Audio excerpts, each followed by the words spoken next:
वाचलेल्या पुस्तकाचे नाव आहे पुरी गेली पळून. एका गावात एक शेतकरी आणि त्याची बायको राहत होते. शेतकऱ्याचे नाव मनसा आणि त्याच्या बायकोचे गुडिया.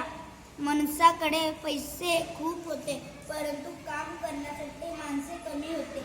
म्हणून मनसाला सगळे कामे नेहमी मजुरांकडून करून घ्यावे लागले. वैशाख महिना होता. मनसाच्या शेतात गहू खूप पिकले होते. त्याची कापणी सुद्धा झाली होती. आता मळणी करून दाणे वेगळे करणे बाकी राहिले होते. बाकीचे सगळे काम शेतकरी कामाला लागले होते. कापणी झाली की शेतकरी खूप कामात असतात.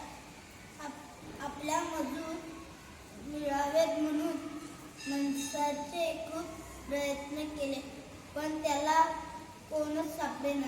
इथे आकाशात ढग जमा होता लागले.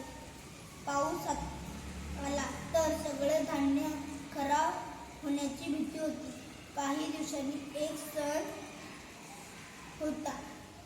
सर्व शेतकऱ्यांनी आपापली कामे बंद ठेवली. त्यामुळे गावातील बऱ्याच माणसांच्या त्या दिवशी सुट्ट्या होत्या. मनसा त्या लोकांपाशी गेला. त्यांनी बऱ्याच विनंत्या केल्यावर 5 माणसे कामासाठी तयार झाली. मनसाच्या घरी येऊन बायकोला सांगितले, आज सणाच्या दिवशी आहे. ही माणसे आज कामाला आले आहेत. दुपारी त्यांच्यासाठी पुऱ्या कर. धन्यवाद.